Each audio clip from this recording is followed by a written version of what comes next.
Welcome into this Wednesday edition of the Oxford Exxon Podcast. Chase Parham, Neal, McCready, Clark Ford Studio here with you this morning. 3 days away, Ole Miss and Alabama, 2:30 CBS, the station and start time for that one. So we'll discuss some football today, leftover topics from yesterday, and a few other things as the morning rolls on. Hope all of you are well. If you're coming into town this weekend, stop into the Blue Sky location right there on Highway 6 West in Oxford coming into town. And every time you make a purchase, you get an opportunity, but you got to take advantage of it to sign up, have a chance to win an official Ole Miss game day football jersey. It's right there, two to give away the rest of the year, Alabama and Mississippi State. So if you come in on Thursday, come in town today, Friday. I know people are already kind of coming in today. I saw multiple people doing that for not really a long weekend. If you come in on Wednesday, you're just here for a while. So, again, stop in Blue Sky there on Highway 6, get a lunch special, and while you are at it, sign up for a football jersey. And, again, coming to you from the Clark Ford Studio. We are. Clark Ford is in Amory, Mississippi, 662. Boy, voice is gone. 662-257-1900. Call that number. Ask for Corey Clark. Tell Corey what Ford product you're looking for. He will send you a quote within 15 minutes in business hours, right to the bottom line. No hassle, no haggle. You get your quote. The rest completely up to you. You can shop it around. You can do what I've done 4 times now. Probably about to do it another time fairly soon. That's hop into a Clark Ford. You'll love the service. You'll love the product. 662-257-1900. Our guest will join this week on the Rafters Music and Food Hotline. Rafters on the Square is a great place for your Christmas party, holiday party. They can accommodate parties of 10 to 500 people. Great food with a Cajun flair, holiday drinks, and a festive atmosphere. Call Jeannie 601-842-0948 to request a catering menu and reserve a date. A little bit of a correction. I was wrong on that. That season episode for baseball is tomorrow night at 7. Way to go. I was sitting there all night hitting refresh. It is not tonight. It is tomorrow at 7 o'clock. I'll never get that night back. Yeah, I was. Thanks for nothing. I was wrong enough that I even posted on the board for like 10 minutes and came back and go, yeah, I'm completely wrong. You got my number. You could have called and told me. Could have. I got it really mixed. Yeah, anyway. So it was fine. I think Mike confused people too last night because he did the Christmas tree lighting thing downtown, and he was like, yeah, we get to see the thing tomorrow night. It's like, it's a private show, not. But like people are going to now ask me again. It's Wednesday. It's like, no, it's Thursday, Mike. It's Thursday when the public can see the season is when it is. So they've put up more teasers. They're there, but I think it's like an hour and 40 minutes or something like that. But anyway, it's there. If you're in Tupelo tomorrow, I'm at Reed's at noon for a book signing. So if you're in that area, stop on in for that as well. All right, I guess we'll get into it. I don't know. I'm a little scatterbrained this morning. Not exactly overly sharp, but it's fine. We're How late did you stay up? Almost 10:30, 10:40. I don't know, something like that. I honestly, I kind of stopped watching. I was sort of just on my phone. Like I was not paying attention to much at that point. I was just to the point. I kind of had the realization. Like I was talking to a couple people, and I was like, "It's time to go to bed. Like you're going to be up in 7 hours, 6 hours, whatever it's going to be. Like go ahead and call it at that point." So I sort of quit. Kind of lost interest in it quicker than I thought I would, and by about 10:30 I was done and haven't even turned it on this morning. I read Wall Street Journal real quick. That was about it. Is that it? Yeah, heard from some people, obviously. You have too. You've been in one of the texts. Yeah, frankly an interesting night. There's a lot to be taken from it. I know we're not going to do it here much, but I mean there was two clear winners. One was Ron DeSantis, and the other, frankly, was Joe Biden. Yeah. No, I mean, people are coming here for politics, but I told you, I mean, it's fascinating to the point that we might even, I think in the next couple of weeks, might even just do a separate show on it because I wouldn't mind talking about some of it, but I know it's not right now, 3 days before Ole Miss and Alabama, to the point that I'm trying to figure out what to do about the board having the threads that it currently has this morning. I think you need to merge a few of them into one. Well, I do think one thing, just when you see this much of it, it is what people are talking about. It's what my pushback on people like, move it all. It's like, well, I get it. And yet on the other hand, when you sell community, and that's what we sell on rebelgrove.com, where the price is inflation-proof. That's what people are talking about. The goal has always been to talk about mostly whatever you want. Just talk about it here. That's the deal there. So, yeah, I mean, look, I told you we've lost the ability to campaign and to accept campaigns appropriately or correctly or the way that we always have in positive ways that actually win elections. Both sides. That's not, it's not about one side. So, yeah, it's We've also it's turned politics into a team sport. Oh, yeah, 100%. You cheer for the laundry. Mm-hmm. You know. Yeah. We've turned it into the Florida-Georgia game. Mm-hmm. Nope, I'm for the Gators. Yeah, blue uniforms and red uniforms, and here we go. Yeah, and you go, and that's not great for the public discourse. Yeah. I mean, I thought two things. And just gotta be quick, and then we'll move on. I think obviously Roe v. Wade had a tremendous impact on the election. Mm-hmm. And then I just believe this, and people push back on me because the guy is so polarizing. But the fact that he is so polarizing, I think Trump's presence out there, I think it scares the left, it motivates the left, and they get turnout, and they vote straight Democrat, and it turns the right into even more of a crap show. And then the other thing, I guess I only had two, but I have one more. It's when you're running some of the candidates that we're running. When you're offering people, so here's your choice. You can have this stale bologna sandwich, or you can have this stale molded bread with some turkey. Mm-hmm. Which would you like? Well, neither's all that exciting. So we do that a lot. Herschel Walker, Raphael Warnock. Yeah. That's your choice? Yeah. That's it? Yeah.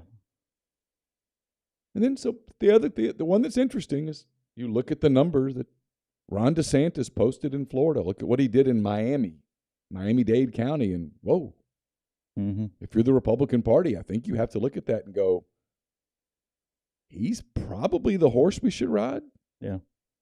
But his polling numbers against Trump are not good. All right. So, anyway. Yeah, so we'll talk about it, but not here. I got one for you. Throw this at you. And I did not think about this until a buddy of ours texted me last night, admitted he was kind of drunk when he sent it to me, but that it was something he had been thinking about anyway. We were talking about Alabama and its machine and feeling like there was some issues and some gears out of place this year with them as they have a couple losses, could have more. And I know they made the playoff, played for the title last year, all that kind of stuff, and they had a hell of a year. But he pointed out, in some ways, was the first crack, because I didn't think about this, but he's right. Lane changed the dynamic for Bama a little bit, where they were completely locked in on Ole Miss last year. Completely. I mean, that was a mauling where they got Alabama's full attention in that game off the top.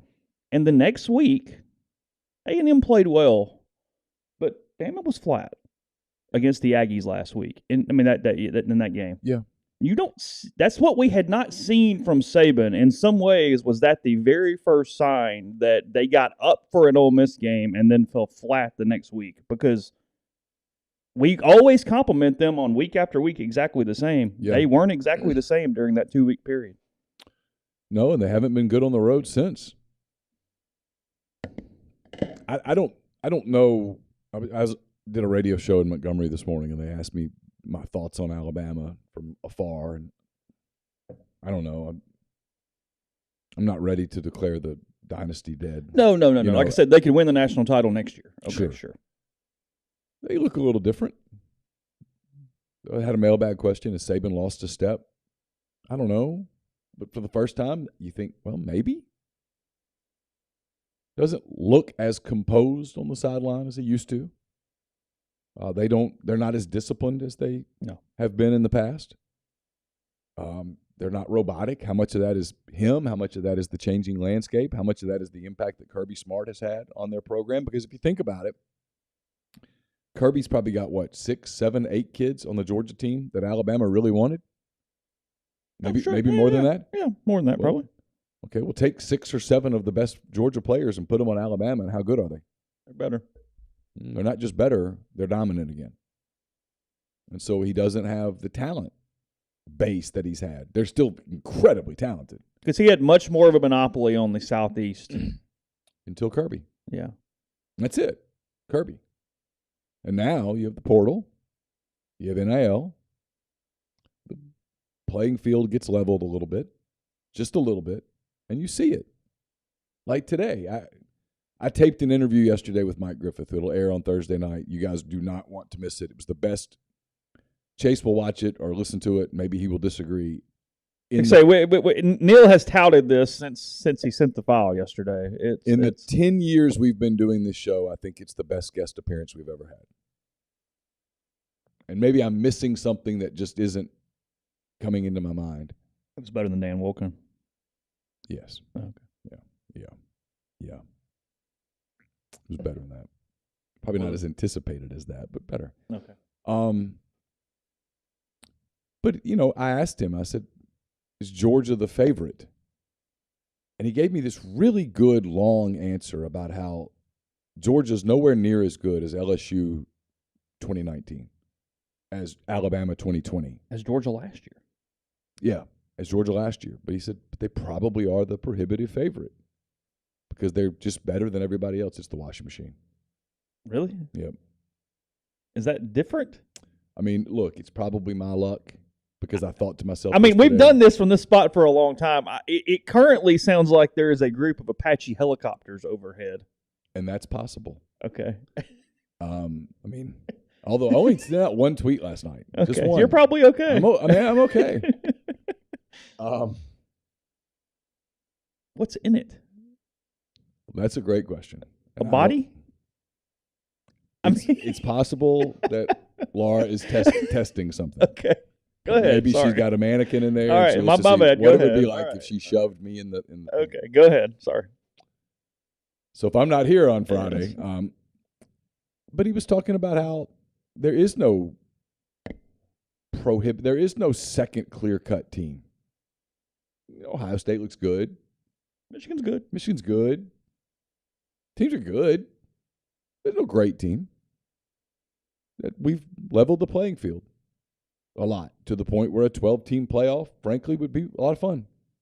Because if in a 12-team playoff, there will be the year. I think, but this is the year that you would look at it and go, you know what? I think Georgia's going to make the final, but I don't know who the other team's going to be. Where it's kind of like a baseball playoff, where hey, the Phillies got hot, they win the National League. Well, in some ways, it's what we were talking about with the NFL yesterday, is that there's no one dominant team. Everybody can kind of beat everybody. The scores are sort of close. Yeah, Georgia is not this monster that everybody is completely scared of. For God's sake, Missouri was a possession or two from winning the football game. Uh-huh. Yet, we're weird as fans because I'm doing it in the NFL. People are doing college going, hey, it's kind of a down year. We only think it's down because there's not like some superpower. Why do we need the superpower to dictate the season? You know what I mean? Yeah. If LSU 19's running through everybody, you're going, God, we're watching greatness. Yeah, but it's preordained. They're just beating the hell out of everyone. Okay. There was an accomplishment when people played them close. Yeah. That's why when you said instead of the intrigue now, it's like. You said that about the NFL the other day, and I kind of thought, what? This has been awesome. You turn on the games. I do think it's perceived quarterback play. I do think that's where it falls down to. And it could be. But for me, I've watched it, and I'm thoroughly entertained because almost every game is undecided. Sure. As opposed to college football, where, frankly, you kind of know who's going to win most of the time until this year. Mm-hmm. And it's reflected in our pick records. Because as much as we make fun of our picks and all that stuff, and I made a lot of fun of my picks this week, but we've always done pretty well. Yeah. We're all like, you're barely over 500. Yeah. Barely. And Jeffrey and I are barely under 500. We won't talk about Brian here, bless his heart. But we normally all do better than that. Yeah. It's because this is one of the first years that things are a little more unpredictable. We typically could ride two good teams and two bad teams, and they would win and lose every week. Yeah. And we go, okay, well, that's 4-0, and then we'll see what the rest goes. So there appears to be the presence of parity this year, and some of that is the COVID year. Some of the older teams are a little better. Some of that is the transfer portal. Guys like Lane Kiffin have been able to plug weaknesses and fix them. Some of that is NIL. It's just there's a lot there. Speaking of Georgia, Missouri, and Ralph Russo, who we both like, writes for the AP. He mentioned broken system, and obviously we can delve into that. We're not going to do it right now, but did you see Drinkwitz's new contract? It's going to push him to $6 million. Yeah, Gabe was talking to me about it. $6 million for Elijah Drinkwitz. Because look, here's what's crazy about that is it just shows you the mass amount of money involved in this. That's essentially a monopoly money because. And again, Lane's. I won't read it out loud, but Okay. I want to laugh at it again because Okay. Gabe sent me a very funny text last night. So he thought this was a little extreme as well? Is that how we would categorize that? Let's see.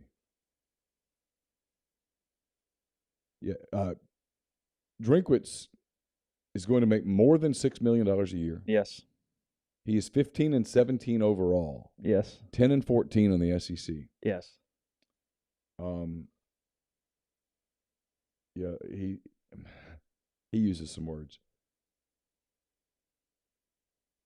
Does he? Yeah, it's pretty. Well, that's what I'm getting at. Is what's that the buyout on this? I don't know. Missouri paying a guy $6 million that's under 500. We discuss what that program can be because look, that's only again Lane's going to make a lot more money, but at the moment, that is $1.2 million less than Lane Kiffin is currently making at Ole Miss. And we can sort of squint a little bit and go, yeah, Ole Miss getting the playoff. Ole Miss won the national title. They've been whatever. There is under no circumstance where you can convince me that Missouri is going to ever win a national title. No. I get they were close 10 years ago. This ain't 10 years ago. No. I don't. In today's climate, I'm out. I don't see how they get there. So are we getting into, is this the college? I'll go to break. I'll let you ponder this. Come back. Are we getting into the college football version of the NFL and how the mediocre quarterback and we convince themselves it's better for the program? Because in the NFL, we pay all these quarterbacks that have no chance of winning the damn Super Bowl. But, hey, he's just maybe good enough that if we squint a little and we do a little and, hey, he's going to be good in the regular season, it's the Andy Dalton corollary when he was with the Bengals. Really, really good. Well, maybe it's Kirk Cousins now. I don't know. Call it whoever you want to call it. Are we not doing that with head coaches where if he sort of kind of wins and we look a little sideways, we're going to pay you $5 or $6 million? Or is this just market rate? What the hell is going on? So we can debate this on the other side, but my initial reaction to that is, well, in the NFL, you can question the sanity of that because if you're not winning, you're better off losing. Sure. In college, if you're not winning, you're better off being respectable, being competitive, because Missouri's never going to get the first pick in the draft. So if they view him as a path to respectability and to, hey, when I say that, I mean, well, some people will come to the games. We're good enough that people will show up. We're good enough that the alumni aren't embarrassed. We're good enough that people aren't completely checked out. That's better than the alternative. If we just suck, we can't win big, but maybe this prevents us from losing big. Okay, let me think about it. We're going to embrace mediocrity here for financial reasons, as opposed to in the NFL. If you're 8-9, like, dude, what are you doing? Go lose. Go lose. If you're in the NBA, like, the worst thing you can be is, hey, we're on the cusp of the play-in. No. You want Wembanyama. Go lose. Tank the whole thing. Like, every time Shai Gilgeous-Alexander goes for 37 points, I'm like, he needs to sit. But it doesn't work like that in college. So if you can't win big, mediocrity is better than the other. All right, let me think about it. Podcast brought to you in part by G&M Pharmacy, 662-236-2222. They deliver locally in the Oxford area, and they offer MedSync. For your prescriptions the same day each month, take care of you, whether it be Tyson Drugs in Holly Springs or G&M. You can transfer your medications to them very easily. You make one call, and they take care of the rest. They also offer MedSync. For your prescriptions, do individual doses for those who need that extra step. So, again, that's 662-236-2222. We're brought to you by Walk-Ons. I'm going to apologize to our advertisers now. I'm going to keep these pretty tight today. I will make it up to you down the road. Your voice is kind of going. My voice, and I have several shows left to do today, so I've got to save a little bit of voice here. Walk-Ons puts everything they've got into bringing you game day, Taste of Louisiana. They've got 70-plus TVs, 40-plus ice-cold beers on tap. Visit them in Oxford or Ridgeland. They sponsored Pete's Pigskin Preview, which we're going to tape tonight. We really appreciate them. We're going to have an MPW Digital post-game show on Saturday evening. It's brought to you by Dead Soxy. We appreciate them, too. It's deadsoxy.com. Promo code Rebel Grove. Get 25% off.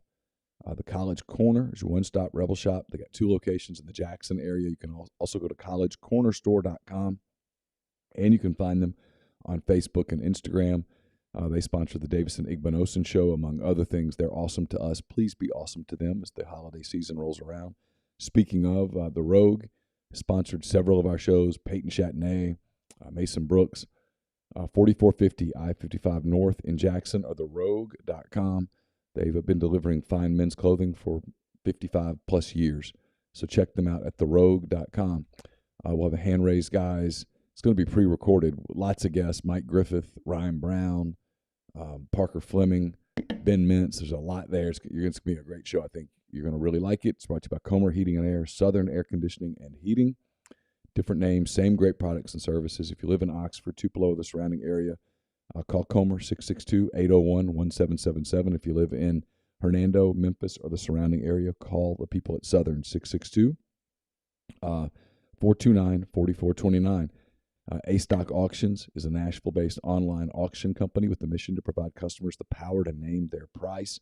Shop now at A-Stock.bid, or download their app. Name your price on thousands of items from big-name retailers. And we're brought to you by Solutions RX. Go to solutionsrx.com.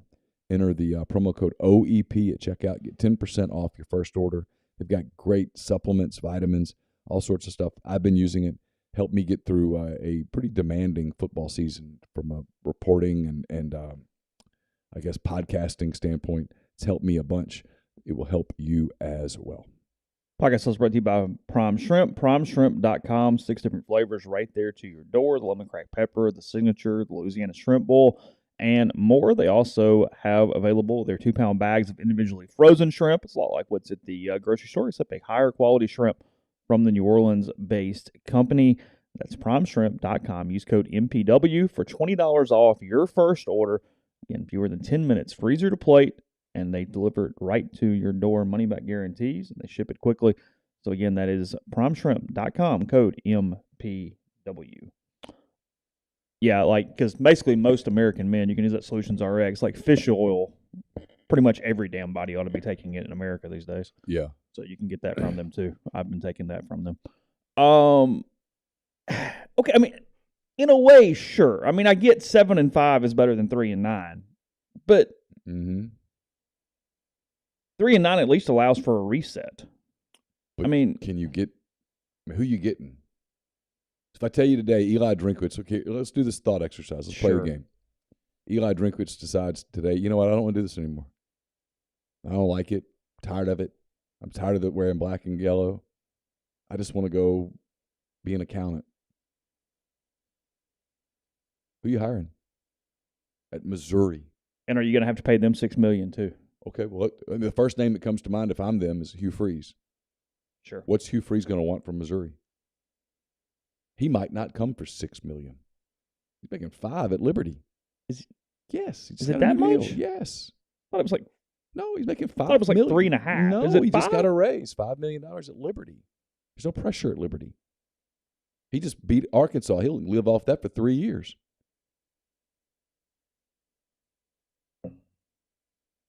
Hell, he's the morally sound one there. He can stay there for a long time. That's a good point. Hey, Hugh. I did campaign for you for the Auburn job today on Montgomery Radio. Did you? Did it work? I made a compelling argument. It's who I'd hire. Did they buy it? Yeah. Okay. No, I think it'd be a really good hire. The fact that they're not just doing it is stunning to me. I mean, it's so it's the right season's there. not over. It's true. Maybe they are doing it. Maybe they are. Good point. So who are you hiring? If Hugh Freeze says no, who are you hiring at Missouri? Luke Fickell's not giving you the time of day. Is Matt Campbell leaving Iowa State for Missouri? No. So who are you hiring? You can go back to the Sun Belt and hire Jamie Chadwell or somebody. Okay. Is he changing the game? Maybe. Is it certainty? Who are you getting? Are you losing donation dollars because you're just telling everybody we are a 7-win program and that is what we are? Well, I know they're in the same division as Kentucky, but if you announce that, hey, what we're trying to do is sort of be Kentucky West, we have a much better chance and there's more interest in basketball. Well, then winning basketball, you suck in that too. Well, they're trying. Well, they've gone out and put a better roster together. Well, I know they just started with the new coach. Okay. He's actually off to a pretty good start. All right. What's his name? Gates? Yeah, Dennis Gates. Off to a good start. I keep getting it mixed up which new coach is where because they all kind of came from the same sort of programs.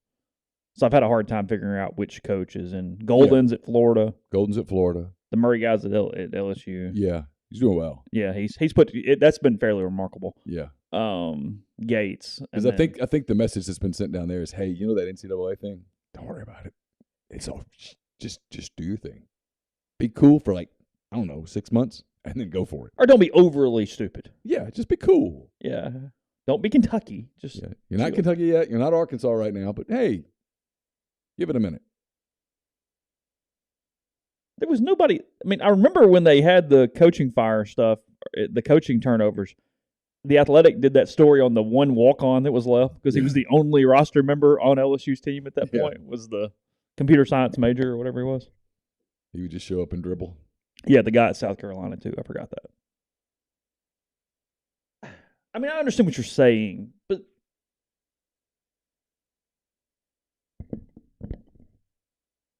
here's the problem with it. Someone says Willie Fritz. Willie Fritz is in his 60s. Yeah. He's not, Yeah, come on. I mean, this is fun, but no. Okay, here's the deal. So you go hire Jeff Lebby? I mean, what's he doing? Is he a sure thing? You go hire Kendall Briles? Sure thing. You think Missouri is one of the few schools in the Power 5 that is not, to some level, head coach dependent on their success level?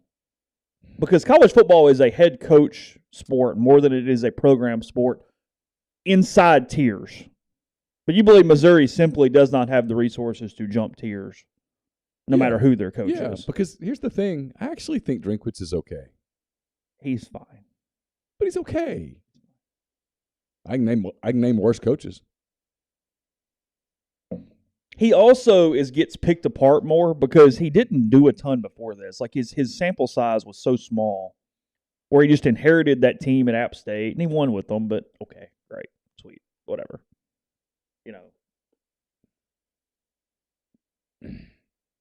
I mean, look, they could go hire John Summerall, and John might win. Kane would take it. They could hire Kane Womack. I think he'd take it. Here's the thing. It's interesting. Some of those guys would go, do I do this? They could hire Gus Malzahn, yes. Hire Gus. But Gus is Drinkwitz. Same dude. Is he a better coach or has he just been at better programs? Been at better programs. You don't think he's actually better? I think they're identical. Okay. Interesting. I don't know.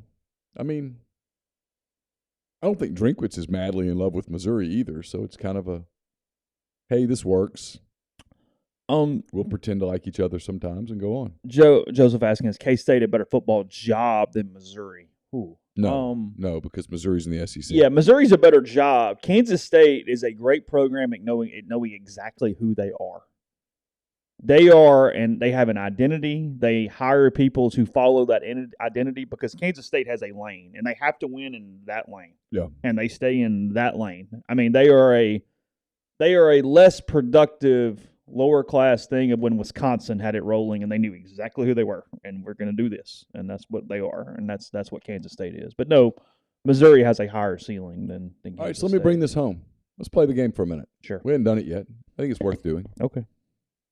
In a world where Lane Kiffin leaves, for Keith Carter, where's your job today? How do you go about amidst all of the? You're like, oh shit, go get the bourbon. Yeah, I need more sodium in my cup. I think that would lead you to go raid my bourbon stash again. Go ahead, keep going. In a world where Lane leaves, you're Ole Miss. You're paying your coach $7.5 million a year. Lane's taken Ole Miss to an Access Bowl. Hugh Freeze took Ole Miss to an Access Bowl twice. I mean, Lane could be on the cusp of doing it twice. Who do you hire? What route do you go? Are you going established head coach? Are you going with the big money and trying to say, hey, this is who we are today? What do you do? Because listen, I wrote this in 10 Thoughts the other day. In a world where that happens, I saw Keith the other day. He was very nice. He's probably not feeling all that great about me at this very moment as I say this. He and Glenn Boyce are on the clock, as are their legacies for what that's worth. What route do you go? Well, look, you hire an established head coach. By the way, hey, along these lines, yeah, I asked Mike Griffith, who does Georgia hire if Kirby Smart just says, you know what, I've done it, I'm good. Mm-hmm. Wait till you hear his answer. Blow you away. It wasn't Dan Lanning. It's not Dan Lanning, and it wasn't Lane Kiffin. Go ahead. Okay. You hire an established head coach. You're paying $7 to $8 million a year, and you've been to 3 Access Bowls in 7 years or whatever the hell it is. You're set up potentially a 4th this year. You've won 10 games, all that stuff. The advice, and he doesn't care what I think, but the advice you give Keith is, look, nobody's going to be Lane Kiffin. Mm-mm. You can't. It's like when Vin Scully retired. The next guy can't be Vin Scully. You can't go, we're going to go find the next boisterous, outgoing guy who, or at least on social media, who seems like Lane Kiffin. No. You hire an established coach that can rally NIL dollars, who has some track record of doing it at a high level, because you have an established winning program, and frankly, who can keep your roster together in today's world where there's going to be raids all over the damn place. Those are the 3 most important things. And you have to fight against breaking up with the blonde and going for the brunette and going completely the opposite of Lane Kiffin too. You can't. It can't just necessarily. If it's the best coach, great, but you can't automatically be this nose to the grindstone. We're going to find the guy who is working 19 hours a day with the golden retriever and the 2.7. You know what I mean? Like, that's not really just. You're an SEC program. You have a lot of money. Just go find the best coach for the job. Period. There's going to be a certain sticker shock whenever Lane leaves, whether it be in 2 months or 10 years.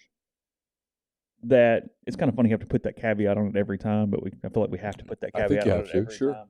Is whenever it is. Because I can't sit here and the next guy is not going to be Lane Kiffin. I mean, no matter what, and there's going to be a lot of fans that go, God, we're dead because Lane left us. And you see him, it's why, for my sanity in our job, you hope that it is to the Indianapolis Colts, not the Auburn Tigers, where suddenly they end up showing damn Colts games in Mississippi because everybody's rooting for Lane Kiffin. That's a different deal than if he's over here coaching on the plains. Yeah. So it's just a little. It's that. Yeah, it's just run the program and realize that Ole Miss has been to Access Bowls with 2 of their last 3 coaches. Yeah.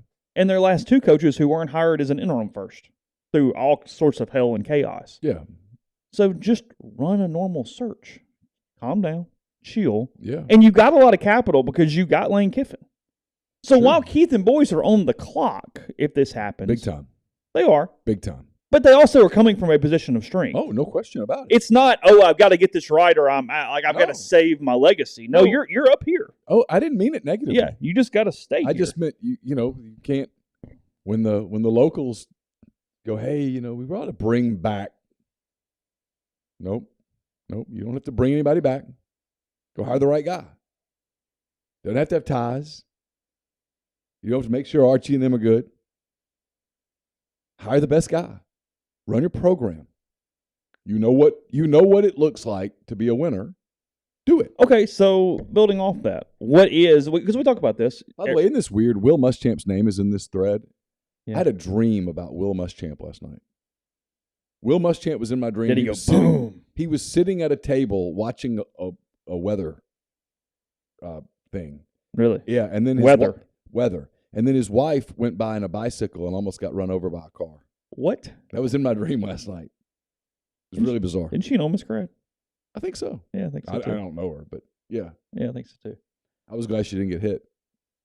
The car stopped. I was worried for a second. Really? Yeah. Okay, so we do. Every program has certain identities and things and all that kind of stuff. Whenever this coaching search happens, now or in 12 years, what is Ole Miss's identity? What is their resume? What is the blueprint for what this program is? I think it's more of a national brand than people think. I think it's fun.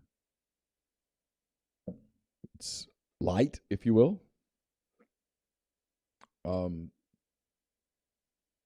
It's yeah. There was once where it kind of needed to be offense dependent. It doesn't need to be offense dependent. No. That's fine. Yeah. And however, look, people here like winning. People liked offense when you weren't winning because if you're going to lose, let's score a lot of points in losing. They'd rather win. So you go hire a winner and say, hey, keep winning. Yeah. I mean, like my list would be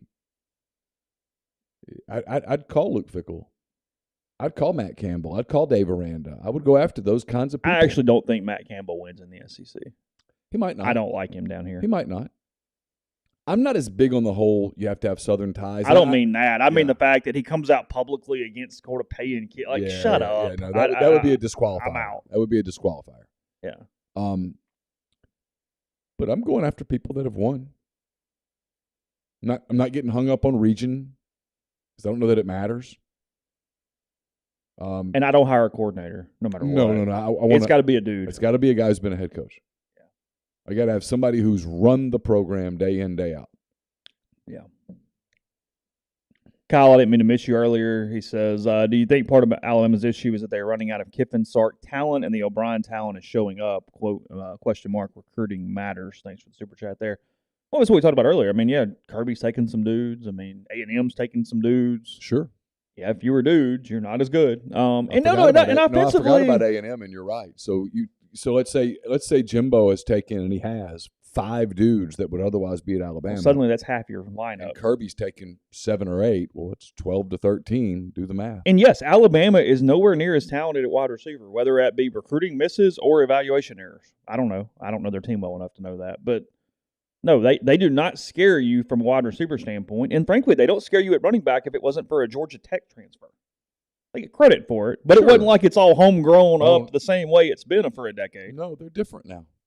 Your quarterback's hurt. They're different now. They're not as dominant all through the secondary. Eli Ricks has been a little bit of a disappointment.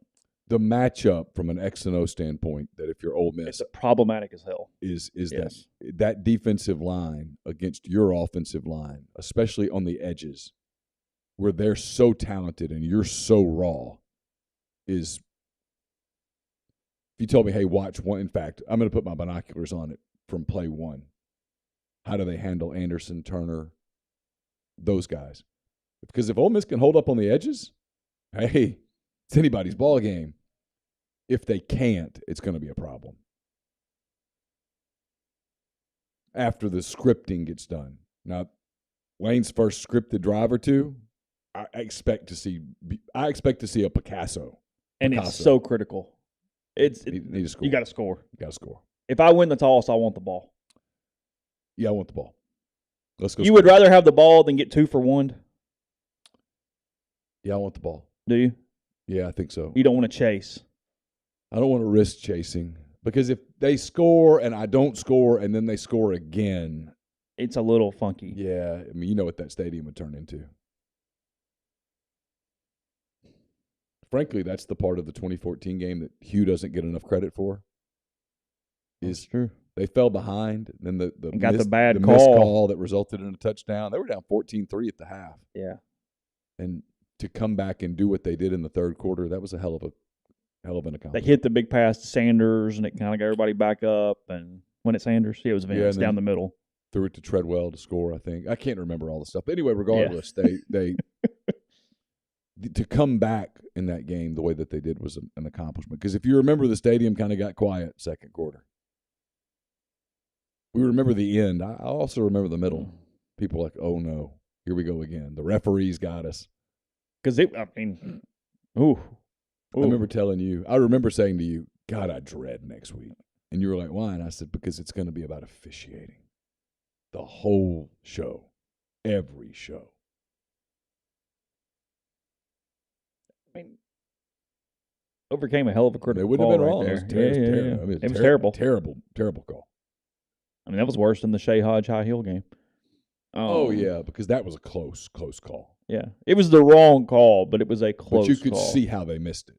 Yeah, it was actually kind of scary. I was there. Are you?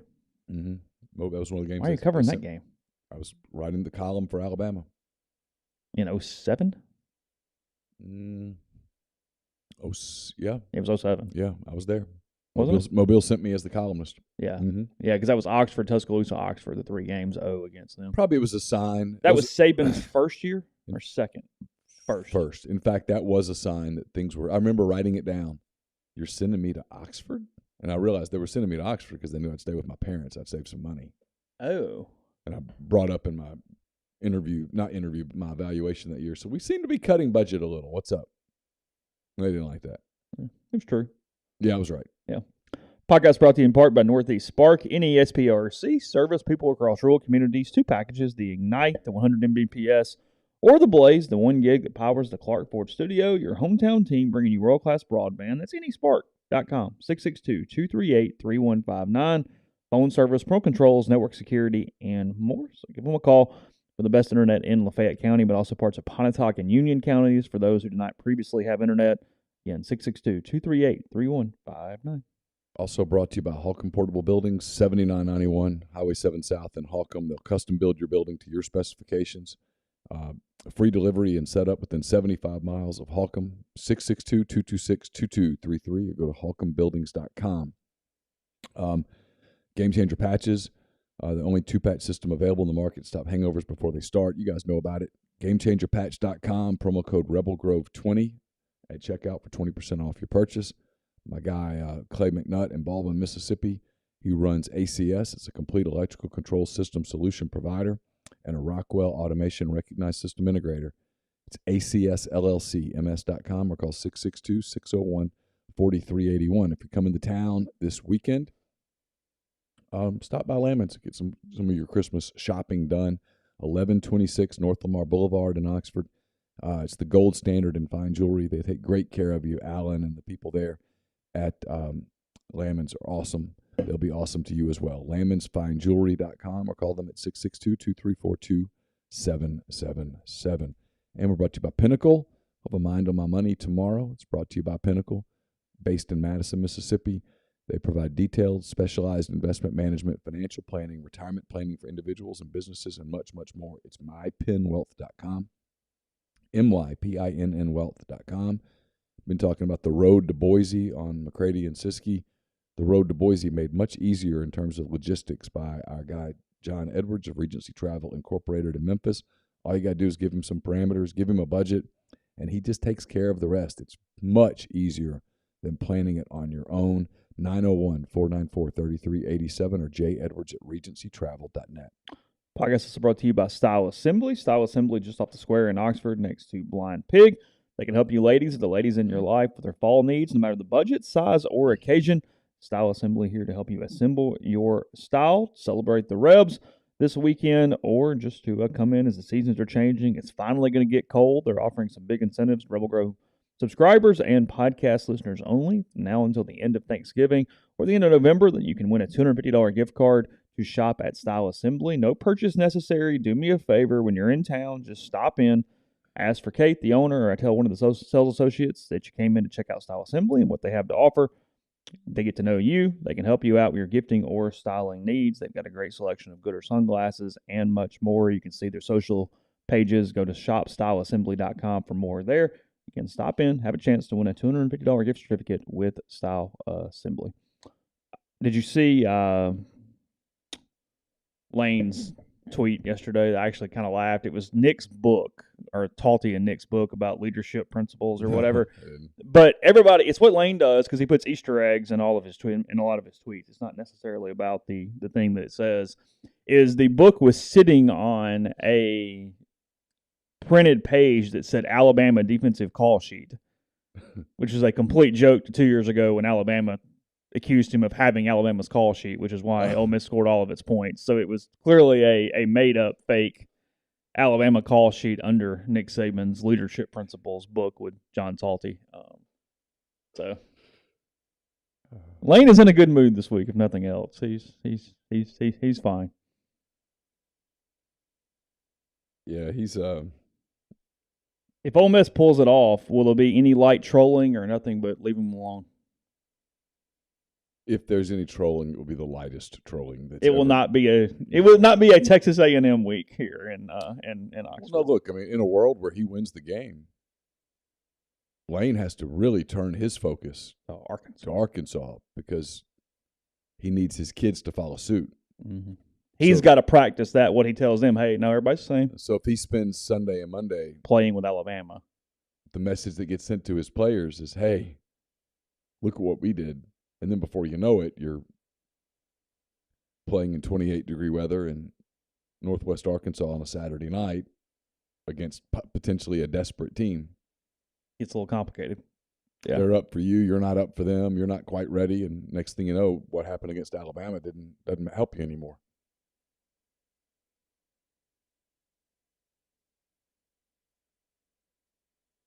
I'm looking for that tweet just because it sounds funny.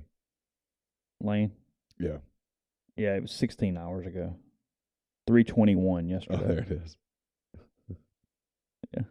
It's just genius. Yeah. Alabama 2022 defensive call sheet. It's just genius. I mean, it's just amazing. That's fantastic. It's good. That's just great. Because like I said, 92% of the people are going to go, oh, the book. And it's like, no, it's not about the book. No, it's not about the book. It's just there. Fine. That's fantastic. Nick is the best coach in college football history because of his organization, his ability to get his kids to buy in, his ability to recruit. It's not necessarily about his X's and O's. Has he gotten worse at game management, or is it simply because they are more equal to teams they play more often? I think it's just that. Look, again, it's a possible. Because, look, Alabama, while we give them tons of credit, they've played a lot of games over the last 15 years that they essentially just need to show up and have a B-minus game, and they are going to win. Not every team can just step on the field and beat Alabama no matter how they play that day. Yeah, no. There's only a few games a year they can lose. Right. In most years. Yeah. I think people have caught them a little. They get everyone's best shot. Everyone knows who they are. I don't know. And maybe he's lost a step. I'm just not ready to go there yet. Feels like the kind of words that you get burned on. Sure. But he is the best ever. He is the GOAT. Oh, sure. Yeah. He's the best. Sure. He won at LSU. He's won at Alabama. I think he would win. I actually think you could have dropped him at Missouri in his prime, and he would have had a shot. Do you? Yeah. Ole Miss stayed at number 11 in the college football playoff rankings, by the way, for anybody who was curious. Did they? Yes. Weren't they 11 last week? Yeah. Too? Okay. Yeah, they're 11. So what would the matchups be if we had a playoff? I have that. Hold on. I had that pulled up. Here's what a 12-team playoff would look like this week. Okay. Hold on. I'm holding. I'm good. All right, there's the rankings. Yeah, Ole Miss at 11. Clemson fell to 10 from 4. Bama's at 9, fell from 6. SC, a little movement. LSU up to 7 from 10. Tennessee fell from 1 to 5. Georgia went from 3 to 1. Michigan went from 5 to 3. Ohio State stayed at 2. TCU jumped from 7 to 4. Okay, so Georgia, Michigan, the Ohio playoff State, right TCU now would get a bye. Well, you can't get 2 byes out of the same conference, so the winner of their game would get a bye. Yeah. So let's see. That I'll click the wrong thing. Give me a second. No, you're all right. I know. Here we go. Okay. Your playoff this week would be Georgia with the 1 seed with a bye, Ohio State the 2 seed with a bye, TCU with a 3 seed with a bye, and Oregon the 4 seed with a bye because they win the Pac-12. Okay. In your first round games, USC would head to Tuscaloosa and play Alabama in an 8-9 game. Sign me up. Watching. The one-dog game, Michigan, as a 5 seed, would head to New Orleans and play Tulane. I mean, yeah. Can you imagine how big of a night? Oh, actually, I got these reversed, I guess. The top seeds host. It's Alabama at SC, Tulane at Michigan. So Tulane at Michigan's your dog. Yes. Okay. Ole Miss in Knoxville to play Tennessee. I mean, seriously. I mean, oh, my God. And it's just headgear now. That's all. I mean, dude. I mean, I'm wearing a helmet to that game. Lane in Knoxville for a playoff game. And the winner gets a very, very, very beatable TCU team in the second round. That's why I love the playoff. You can convince yourself you're in the semis, you win this bad boy. That's why I love the playoff. And then Clemson headed to the other Death Valley and LSU hosting Clemson in a 7-10 game. What was the last one? Clemson at LSU. Yeah, sign me up because I'd like to actually watch Clemson get boat raced. USC, Alabama winner at Georgia. Michigan, Tulane winner at Oregon. So I get probably Alabama, Georgia. At Georgia. Yeah, you get Michigan, Oregon. Sign me up. Ole Miss or Tennessee at TCU. Yep. And LSU at Ohio State. All day. That's your new. That's what I've always said. That's your New Year's Day. That's your New Year's Day quarterfinal game, and there's not anything resembling a dog in that. That's start out, pour yourself a couple of mimosas, pop some popcorn, and then maybe LSU, Tennessee, LSU, whatever. I mean, like whatever. Yeah, I mean, Michigan, Georgia in a semi. Yeah, it's great. It's fantastic. It's all good. No problem at all. And I don't think it's a weaker regular season because you get buys. I don't either. I just don't. The buys matter. Of course. Well, like Ole Miss in that Tennessee scenario, went from hosting Ole Miss instead of being the 1 seed and waiting on a winner.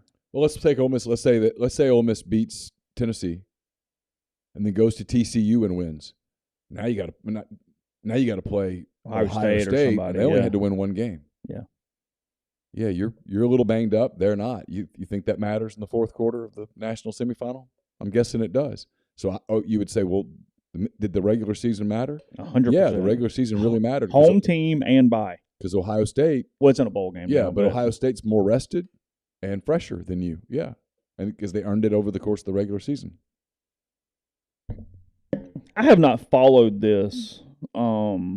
And I haven't read the story from Andy McCullough, who's one of the better beat writers in baseball. Yeah, I put this on my list of things I want to read. Yeah, what's up? What is the deal with Houston's management? Why is the owner and James Click hate each other? I'm not sure. Okay. I know about it. McCullough, I think, is the best baseball writer in the country. I'm super excited to read this because he'll have stuff. He's great, but I don't know the answer. Yeah, Ginger says, "I speak to her heart when I say pour a mimosa." That's kind of my answer to so many things in life is let's just fix a mimosa. And you can take my man card. I don't care. Oh, come on, Ginger. You've been in the thread a long time. I'm very aware you don't care about the orange juice. It's straight champagne. It's a waste of orange juice. So we have a friend who gave me a hack on this. Yes. Because you and I both don't like to consume a ton of sugar. Yeah. Instead of orange juice. Have you tried this yet? I haven't. Okay. Take a fresh orange and just squeeze some of it into the bottom of the thing, and then pour the Prosecco on. Yeah, whatever. Yeah.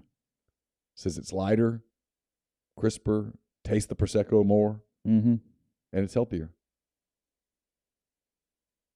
You offer me a healthier mimosa? I'm in. Yeah. Yeah, the lead into this Astros thing is that he's about to attend the GM meetings with no clear future. They're in discussions, but he has his contract has expired or is expiring or whatever, and then it looks like he potentially is on the market. Now he'll have any job offer he would like, I would assume, but yeah, I mean he rebuilt that roster, took him through the whole cheating thing that he wasn't part of. You know this better than I do. How close are the Yankees to moving on from Cashman? I don't sense that they're close. Really? Yeah, they like him. He's done a good job. They just They hit the skids for so long this year that they had to spend so much energy fighting at the end. And then they just ran into the Astros. I mean, They were the best team in baseball. Outside, I know the Dodgers had the hell of a regular season, but orange-flavored simple syrup. I don't think so. The new version of the Colts saga that's going on is that Parks Frazier is going to be calling plays on Sunday. He was a quality control analyst like 2 years ago or last week or something. He's like 30. He played football at Northeast Community College in Mississippi. Oh, is that right? Yeah, he's got some Mississippi ties. I think he played at Murray State after that. Okay. So yeah, that's his background. Hey, look, I've never been more interested in a Colts Raiders game than Sunday. Oh, I'll give you that. I'll watch. Jeff Saturday's last tweet prior to being named the Colts coach when he thought he was still an analyst was that the Raiders suck, basically. So he gets the Raiders up first now, and they plot twist a few days later. But yeah.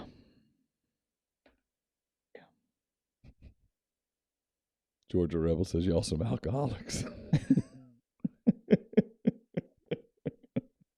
I just put an adjective in front of there as a qualifier. It shows you Irsay. He's not even pretending to do the I don't read stuff. So Kravitz, who's a columnist for The Athletic, yes, he broke down the press conference and had a lot of takes following the disaster that was the Colts the other day. Yeah. Irsay called him to try to convince him that they were not tanking, that in fact this was a competitive measure for Indianapolis to be finishing out the regular season. Blast the idea is the quote that was used by The Athletic. Irsay says it's absurd to think the Colts are tanking. What else is he going to say? I'm just saying. And maybe they're not tanking. Maybe it's just a PR Roughly thing. 24 hours after the Colts' befuddling press conference Monday night to introduce Jeff Saturday as the interim head coach, owner Jim Irsay called me and Fox 59's Mike Chappell to get a few things off his chest. That's how they call him. Did he ask him to come over? Or did he do it on the phone? I don't know. I don't know if he did a conference call. I don't know if they hung out and had a mimosa on Irsay's porch. I don't know. No idea. What do you think Irsay drinks? What's his drink of choice? He feels like the guy to me that passes out the really expensive scotch and wants everybody to think he drinks it, but he drinks like some $42 bourbon when he's actually by himself. Because Indianapolis is kind of this, hey, you just kind of are what you are, town and team and whatever. And Irsay doesn't feel like he fits that necessarily. It feels like everything's a little bit of an act. But I'm in.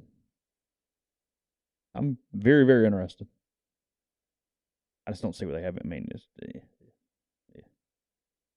He's telling them they can get to 9-7 and get in the playoffs. Okay. I don't think they can, but sure. Dusty Baker coming back next year for Houston. I'm shocked. No, he won the World Series. He did a good job of not screwing it up.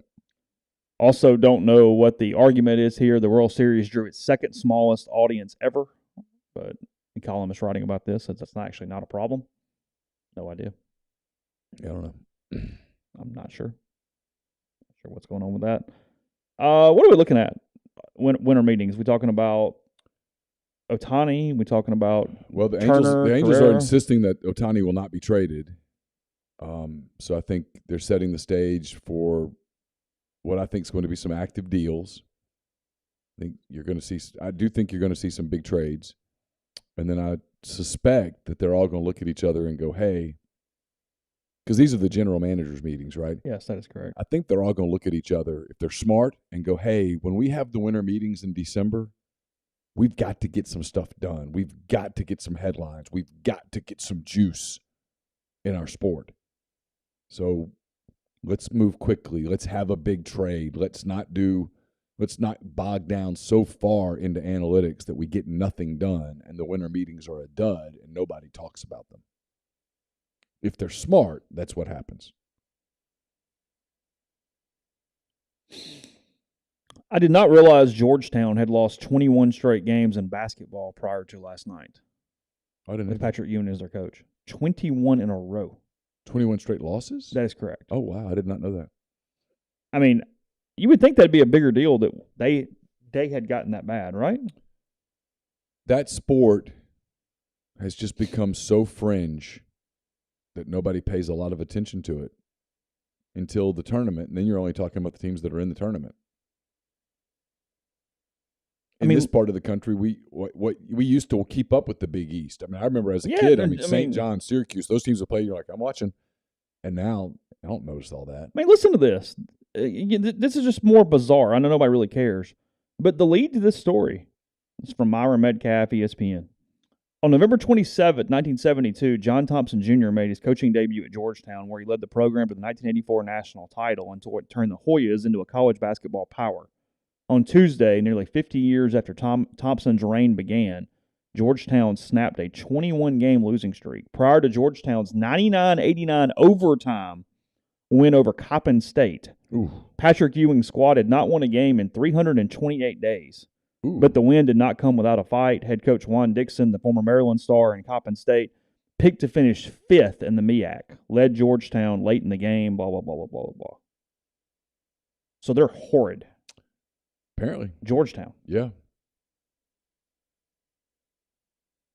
I don't know anything about the dynamics of that program. I don't either, but my God. Yeah. You would think there that would be important. Maybe it's not anymore. Coppin State had also played on Monday night. So they beat a 5th place MEAC tired Coppin State team in overtime. On a back-to-back. Yeah. So basically what Myron here is saying is Georgetown still sucks even though they won a game. Yeah. Crazy. They haven't won a Big East game since March 2nd, 2021. Wow. 6 players entered the transfer portal after last year's struggles. The team's best player turned pro. Ewing has 9 new players. How he still has a job is beyond me, but maybe it's just who you get, what are you doing? See what Blake Henson's playing at Pitt now? Had a good game the other night. Yeah. Jarkel had a good night for the Wolfpack. Yeah, I saw that. Had 17. Sammy Hunter's at Dayton or Toledo? I don't know. Is he? Somewhere. Is he playing? I don't know. He's on their roster. I can't remember. Toledo, I think. Ole Miss's next game is Friday, right? Yeah. Okay. You want to cover it? You sure? Hey, listen, I got a pass. Do you? I got. What time's the game? 6 o'clock. Got a fancy parking pass for you. Everything. If I'm like 15 minutes late, that all right? I mean, I'm not telling anybody. I'm probably going to be 15 minutes late. Podcast brought to you. Is it bad that I went and got a Coors Light and drank it on press row? I think, especially the way that's set up, isn't it perfectly acceptable? I mean, nobody said anything to me. I mean, you're not hammered. No. I mean, Paris looked at me one time. I mean, don't have 11. No, I just had one. Because the thought went through my mind, I've got to cover 30 of these. I mean, alcohol is the one way they make money off concessions at the pavilion because they don't really make money off the food. Yeah. So you are benefiting. I was helping. You were. See? You're doing your part. I mean, maybe a part of that went to the Grove Collective. Maybe I helped somebody. You bought a beer. That was extra money in the coffers. It was $8. There you go. Didn't cost $8 to put it in the tap. No, and the service was excellent. She was very, very nice. You're another body that accounts on attendance. I mean, a lot of positives there. Yeah. What? Nothing. Okay. Podcast brought to you in part by Johnston Hill Creamery, johnstonhillcreamery.com, 662-419-9201, or cheese at johnstonhillcreamery.com for an email address if you'd like to handle things that way. Also, mark your calendars. Their holiday open house is the Saturday after Thanksgiving, November 26th, from 12 to 5. Lots of samples, snacks, refreshments, along with holiday gifts, free gift wrapping, giveaways, pre-orders, and much more. Again, that's 12 to 5, November 26th. That's a Saturday at their shop on White Oak Lane, just off Molly Bar. Still time to also get your tailgating packages in if you hurry. That is can be done online at johnstonhillcreamery.com, feeding 10, 20, or 40, depending on whatever you need this weekend for Ole Miss and Alabama. And they deliver your catering directly to your spot on campus. So, again, take part in that. That's johnstonhillcreamery.com, 662-419-9201. Oxford's new Greek restaurant on the square is the perfect place to host your Christmas party, featuring fabulous food, craft libations. Let them host your company party or festive party event. OPA can accommodate up to 200 guests. For catering or booking information, contact Jeannie 601-421-7147. My mailbag is up. It's brought to you by Whitney McNutt of Tommy Morgan Incorporated Realtors. She sells condos, land, commercial, residential, family homes. You can reach her at 662-567-2573 or 662-842-3844. We'll have picks up tomorrow. They're brought to you by Service Specialist Staffing and Recruiting Agency. They've been connecting great job opportunities to candidates since 1967. ServiceSpecialistLTD.com or call Will, Sydney, or Kelsey at 662-832-5138. Also brought to you by Corinth Dental. Dr. Bubba McQueen, Dr. Jenny Beth Hendrick are devoted to restoring and enhancing the natural beauty of your smile using conservative, state-of-the-art procedures, including Invisalign. It's CorinthDental.com. Pinpoint Commercial Real Estate is based out of Jackson, Mississippi. They service the entire state in all commercial asset classes such as industrial, retail, office, medical, and land. B.B. Mitchell with Pinpoint provides a plethora of commercial real estate services. His core focus is sourcing investment properties for his clients. He takes great pride in his attention to detail, professionalism, and hard work. For all your commercial real estate needs, call BB at 601-934-5008. And if you're looking to diversify, if you're looking to leave the corporate rat race to gain control of your income and schedule, My Perfect Franchise offers the ability to create income and wealth. Let Andy Ledecky guide you through a comprehensive franchise evaluation. He has tons of franchise and business ownership experience to lean on. If you hate your job, your boss, your pay, you feel stuck, contact Andy at myperfectfranchise.net. John Cohen announced yesterday with his press conference at Auburn. He's got a lot of quotes in here about everything he's doing to hire a football coach on the Plains and his decision-making process and what Cohen's looking for and what Cohen's going to do in getting that guy hired. I mean, really, by himself, a unilateral decision with no input anywhere. Be the guy that does it. Do the whole thing.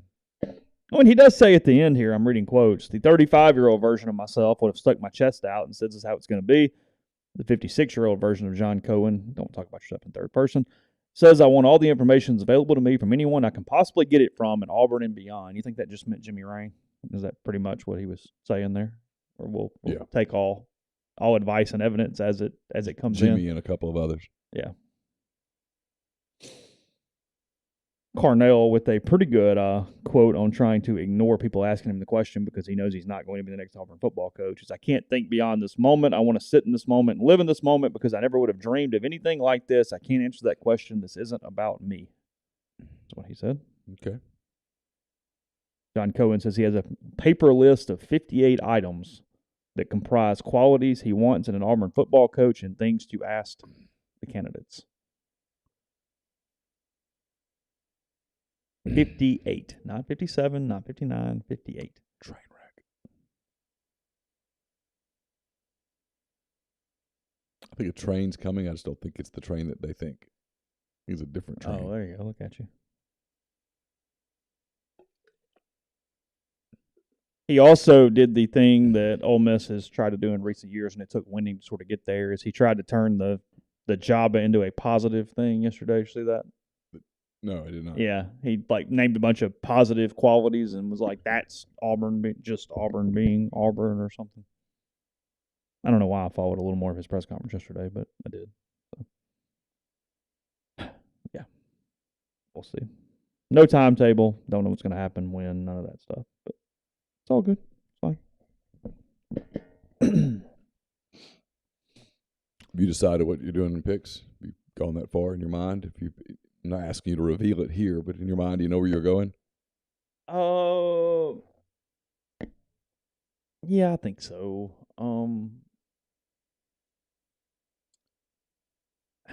You can convince me of almost anything except for an Ole Miss blowout.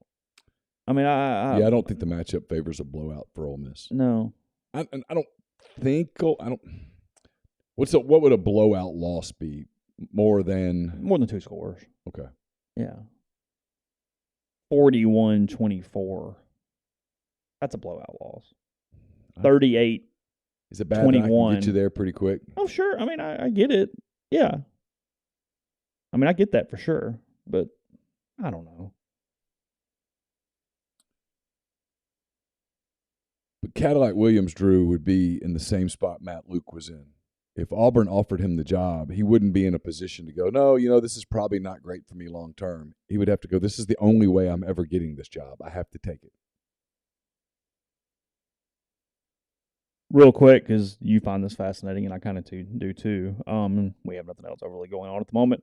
Is ESPN, and I'm sure they had real reasons for why they have these numbers, projected the contracts for the MLB free agents. Okay. They are projecting Aaron Judge to sign a 9-year, $324 million contract. That is a 36 AAV.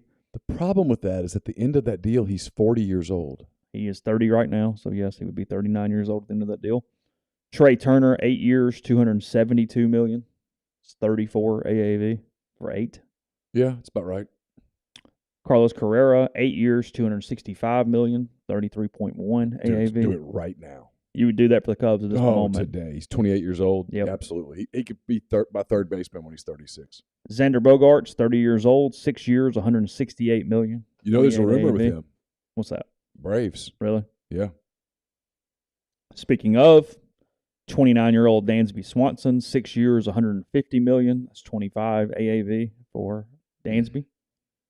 Kind of some buzz that Swanson and the Braves are going to part ways. Braves are very concerned that he's going to start declining offensively because he's getting out of his offensive prime years, in their opinion. Yeah, and he chased more this year. Now, it resulted in more power, but he chased. 34-year-old Jacob deGrom, 3 years, $132 million, 44 AAV. So he's the interesting guy. He's the high risk, high reward. Because when he's healthy, my God, he's great. Oh. But he's not always healthy. He's the one that a big market team that has the money, Cubs, why not? 3 years, you have the money. If it ends up being bad, it's just 3 years. They think he can get 3 at 130, 132, or they can get 4 at like 150 to 160. Got to come off the number at that. Yeah, but I would, if I'm negotiating with him, I don't go beyond 3 years. Mm-hmm. There's just the odds of him being healthy in 4 years are not great. Carlos Rodon, 5 years, $130 million for the 30-year-old. That's 26 AAV. Yeah, that's about right. Brandon Nemo, 5 years, 118, 23.5. He's 30. And then Justin Verlander, 40 years old on opening day next year. Do you give him a 2-year deal? 2 years, $72 million, 36 AAV. Does anyone have it better than Justin Verlander? Anyone in the whole world? I mean, you really think if you're like writing down just straight life, whatever, he's a Mount Rushmore candidate. Yeah, someone goes, okay, look, the answer can't be, no, I like my life, I'm cool.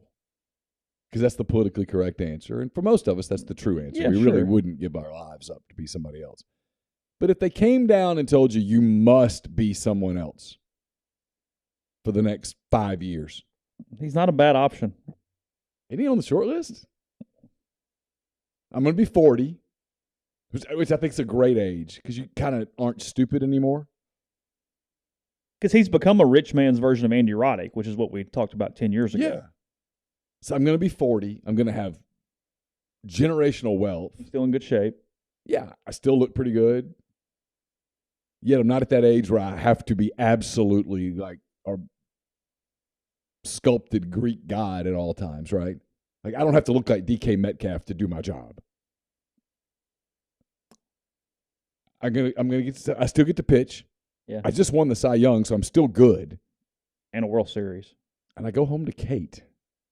And she seems to genuinely like me. Yeah, she likes him and dogs. That's pretty much it. She's cool. It's fine. Yeah, I mean, where's the negative? I mean, yeah, there's some nude pics out there on the internet, but I was with Kate in them, so okay, fine. Like, whatever. Yeah. Like, I mean, there's a lot worse on the internet. Somebody will give him 2 years. Yes. Yeah. Someone will give Is he trying to stay in Houston? I don't think so. I think the consensus is they'll probably move on. Really? Yeah. thanks, appreciate it, peace. Well, just they need Yeah. to go get another ace. Yeah. They probably need to go younger. And this will be his third team because he's just Tiger Astro, right? just Tigers, Astros. Wilson Contreras, 3 years, 45, 15 AAV for him. A lot of Cardinals talk with him. I mean, look, I love Willie. He's awesome. But Cardinal fans are in for an absolute going from Yadier Molina as a receiver to Wilson Contreras. Now, Wilson can hit, and he is an awesome dude, and he is a great player and a great teammate. But he is not Yadier. Tons of energy, and I love him. Like, we'll forever love him. Even if he's a Cardinal, when he comes up, if I'm at the game, I'm going to stand up and cheer. Because I love Wilson Contreras. But as a receiver, as a framer, that's a fall off. he tries really hard. Does framing still matter? Yeah. Does it? Oh, yeah. Okay. Everybody's still stealing? Everybody's working the edges. Yeah. That quarter centimeter matters. Until they go robo-ump, then it won't. And then it won't. Benintendi, 3 for 42. 14 for him. Kind of done. I was just looking for anything else that was interesting. Rizzo, 2 for 34. You give him $17 million a year?